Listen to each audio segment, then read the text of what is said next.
Bonjour Pierre. Bonjour Karine. Donc on poursuit cette série d'échanges. Mhm. La semaine dernière, on a vu la symptomatologie, à quel point elle est importante par rapport à la douleur. Donc là, aujourd'hui, moi j'avais d'autres questions et notamment cette question que tu as soulevée, enfin pas cette question, cet élément que tu as soulevé, l'anamnèse, qui est un vrai sujet, puisque aujourd'hui l'anamnèse peut paraître assez compliqué pour certains, ne serait-ce que même des thérapeutes, mais aussi des étudiants, que ce soit en naturopathie, en ostéopathie.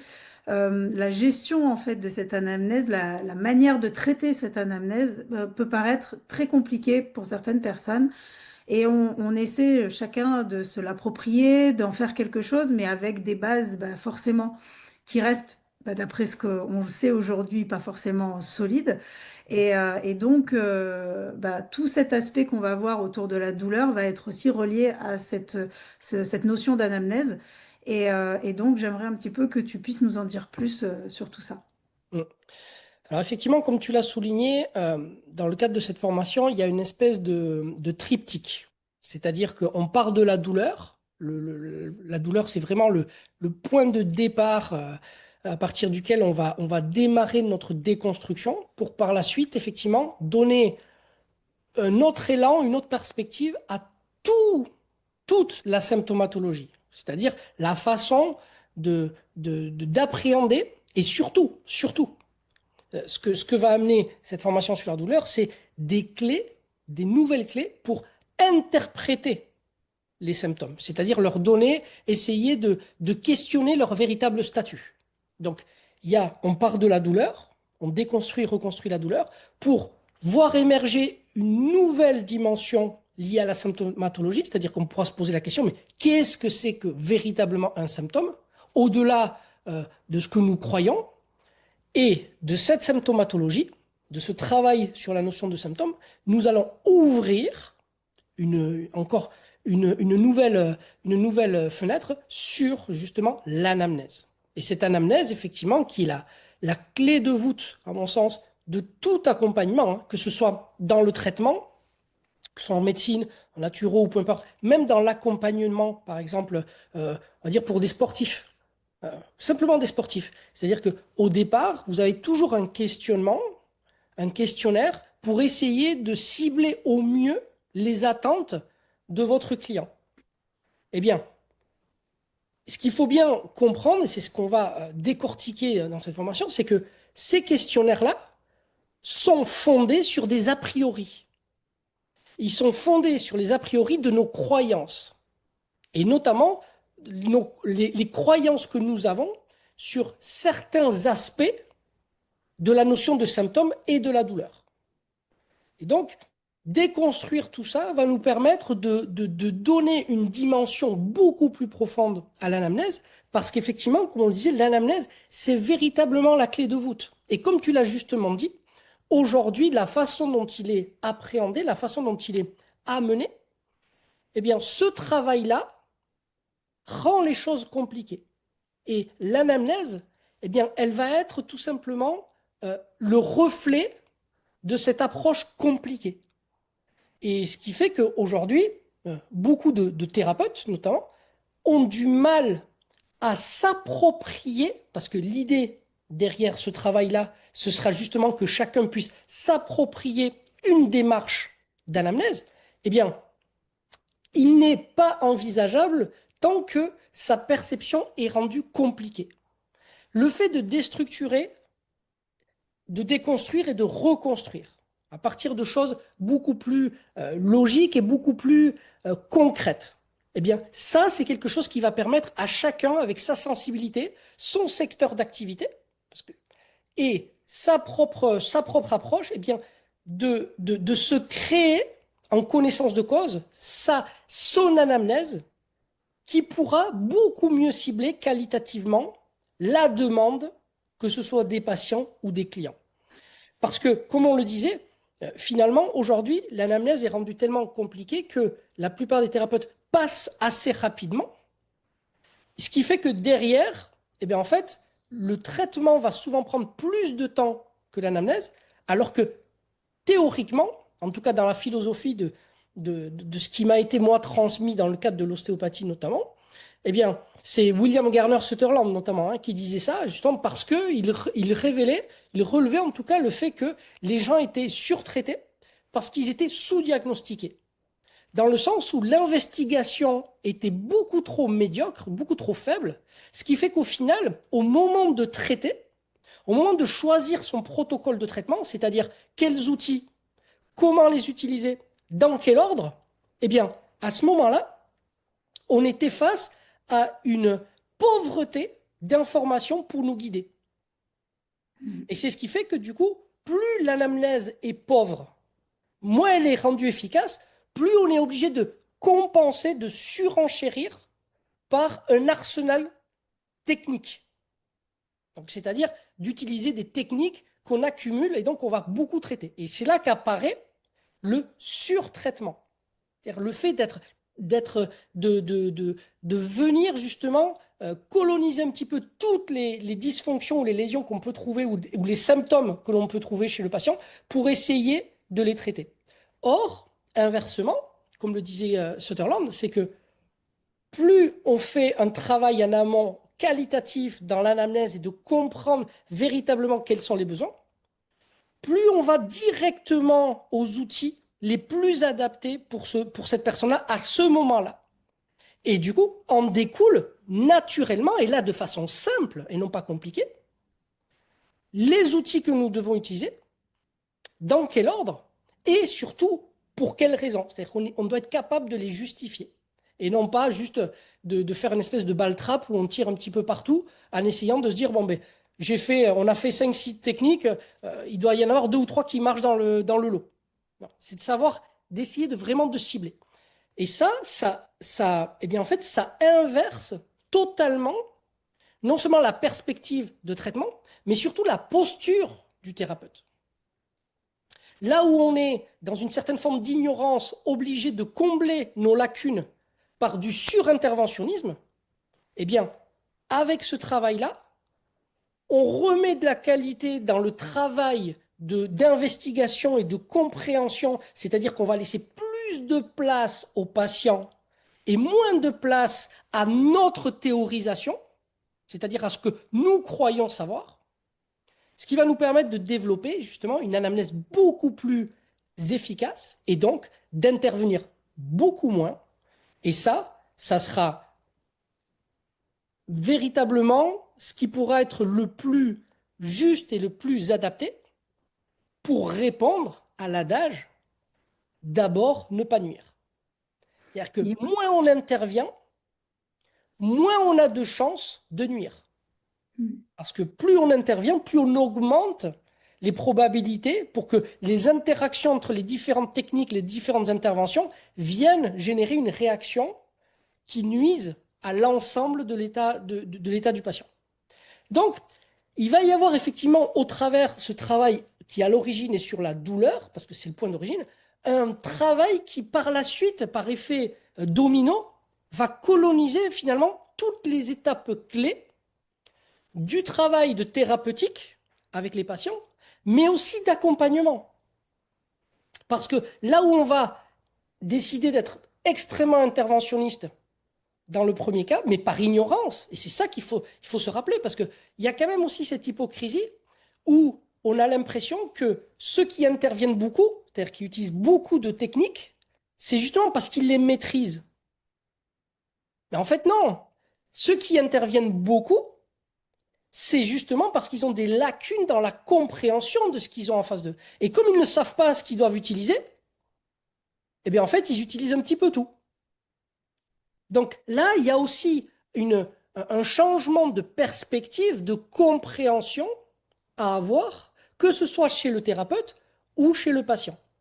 Donc ça va nous ouvrir ce travail de fondement sur la douleur, va nous ouvrir des portes sur les aspects, à mon sens, les plus fondamentaux de la relation, dans le cadre de la santé ou même du développement personnel, qui va permettre justement d'éclaircir les choses et surtout de remettre chaque individu à sa place. Pour que le thérapeute ou l'accompagnant se sente beaucoup plus légitime dans ce qu'il fait et que ce qu'il fait ait du sens, et que pour que celui qui est accompagné ou que le patient se sente aussi à sa place parce qu'il sera beaucoup plus entendu. D'après ce que tu dis, par rapport à ce que j'imagine en fait de la formation et la manière de lire aussi la douleur, c'est-à-dire le rapport que le patient Mm. a avec la douleur, permet de nous d'avoir une grille de lecture un peu sur son histoire, sur Ouais. ce qu'il a vécu, et donc va donner du sens aussi à l'anamnèse, c'est-à-dire d'un point de vue émotionnel, ce qui a pu se passer, de comprendre et de dire qu'est-ce qui s'est passé dans sa vie. Et ça va plus loin, ça va plus loin. C'est-à-dire que le travail que l'on va faire là, dans ce travail de déconstruction justement, notamment du paradigme actuel sur la douleur, c'est que non seulement effectivement on va essayer de comprendre ce que signifie ce 5 sur 10 par rapport aux implications et aux chaînes de causalité qu'il peut y avoir derrière, mais surtout, on va essayer de comprendre et d'évaluer la, le véritable statut de cette valeur-là. Parce que ce qu'on va vraiment comprendre, c'est que la douleur a un niveau de subjectivité extrêmement élevé. Et que de donner une note, cette note n'a absolument pas valeur, euh, n'a pas une valeur que l'on peut référencer. C'est-à-dire que si par exemple, moi je te dis que j'ai mal, j'ai 5 sur 10, eh bien pour la même douleur, d'autres personnes ne mettraient absolument pas 5. Tout à fait. Mais par contre, tu peux te dire que dans sa douleur à lui, c'est tu sais à quel point l'urgence, elle est importante. Ça veut pas dire que c'est pas urgent, mais en tout cas, tu te rends compte à C'est quel point exactement dans ça. son urgence à lui, il faut le prendre en charge et savoir à quel moment tu Et vas. c'est là justement où ça devient intéressant parce que on voit, et ça on le verra donc dans la formation, d'un point de vue épidémiologique, on constate ces 10 dernières années de plus en plus de gens qui se retrouvent en fait à des échelles qui se trouvent entre 7 et 10. Les gens ont de plus en plus mal, mais attention, c'est pas là que se trouve le plus intéressant, c'est que les gens ont de plus en plus mal, mais il n'y a pas de correspondance en termes d'examen et notamment d'imagerie. C'est-à-dire que les lésions qu'on attribue généralement dans le paradigme associé à la douleur actuellement, et c'est pour ça que ce sera aussi important de le déconstruire, eh bien, il n'y a pas de correspondance. Et quel est le résultat? Eh bien, le résultat aujourd'hui, c'est que non seulement on crée de nouvelles maladies, c'est-à-dire qu'on parlera par exemple de la fibromyalgie, par exemple, et on ne prend absolument pas en considération ce que nous dit le patient. C'est-à-dire que si aujourd'hui la technique a remplacé l'humain, ce qui prévaut à un diagnostic, ce n'est pas ce que nous dit le patient, c'est ce que nous disent les images, les examens. C'est-à-dire que si à l'examen, il n'y a pas de correspondance par rapport à ce que vous dites, eh bien, on va déplacer l'origine de votre douleur sur quelque chose de beaucoup plus psychologique. Et donc, on va vous envoyer soit vers des psychologues, soit vers des psychanalystes, soit vers des gens qui vont travailler quelque chose parce que cette douleur ne se retrouve pas à l'imagerie. Et donc, elle est automatiquement dévaluée. Elle est dévaluée. C'est-à-dire qu'en gros, vu qu'à l'imagerie, ça ne se voit pas, même si vous me dites que vous êtes à 8, moi, je dis que vous avez 5. Et donc, pour vous aider, on va essayer de discuter parce que vous êtes probablement en train de somatiser et il n'y a pas il y a pas de douleur telle que nous l'entendons en termes de lésion. Donc, ça entraîne un comportement d'un point de vue sociologique, une, une considération par rapport aux gens qui souffrent, aux gens qui ont mal, qui me semble pas totalement appropriée car ils ne sont pas pris en considération. Et ça, c'est lié au fait qu'aujourd'hui, la douleur est mal comprise. Nous n'avons pas questionné, nous n'avons pas interrogé la douleur, c'est-à-dire sur son véritable statut, depuis des décennies.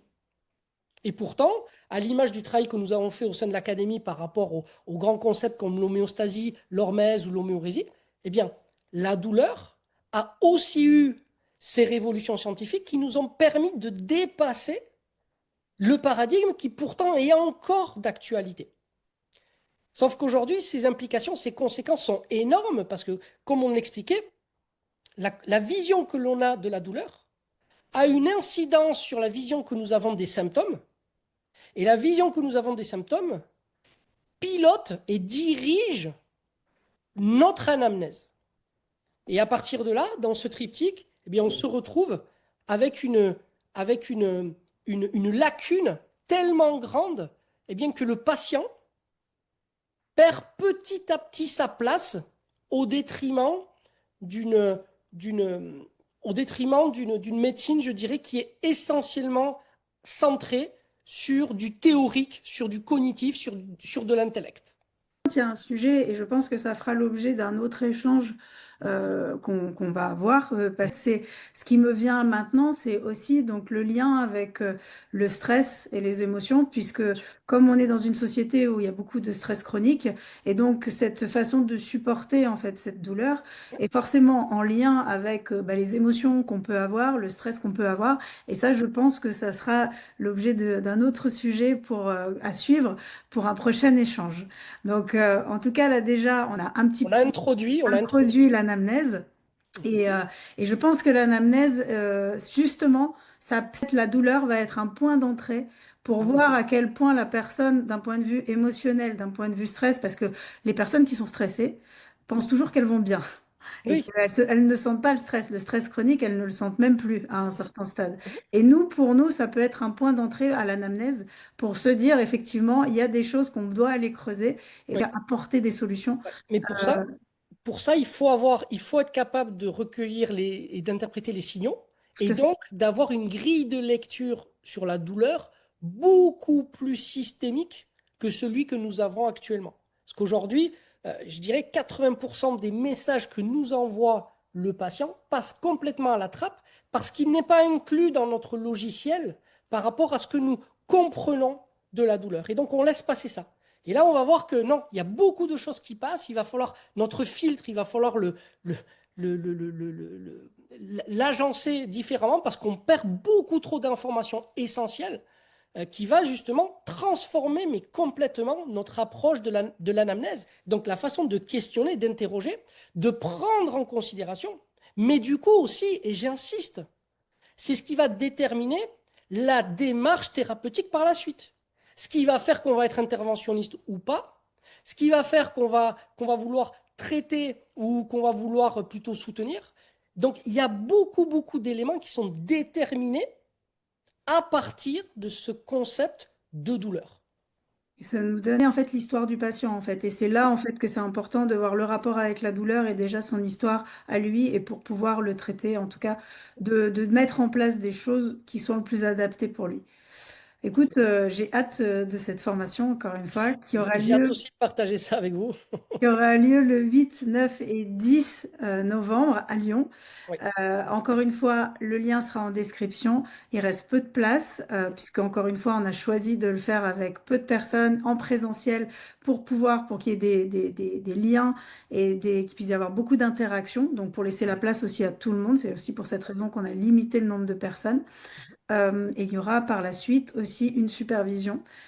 Pierre, on se retrouve donc pour parler un petit peu de stress très bien. pour le prochain échange. Super. Peut-être le mot de la fin si tu veux. Non, merci. Et puis moi, je vous attends avec grande impatience hein, pour ce sujet qui est, qui, à mon sens, va être l'un des sujets qui va le plus euh, bouleverser notre perception du rapport à l'autre. Super. Bah, merci à vous, merci de nous avoir suivis et on se retrouve pour le prochain échange. Bonne À soirée. très vite.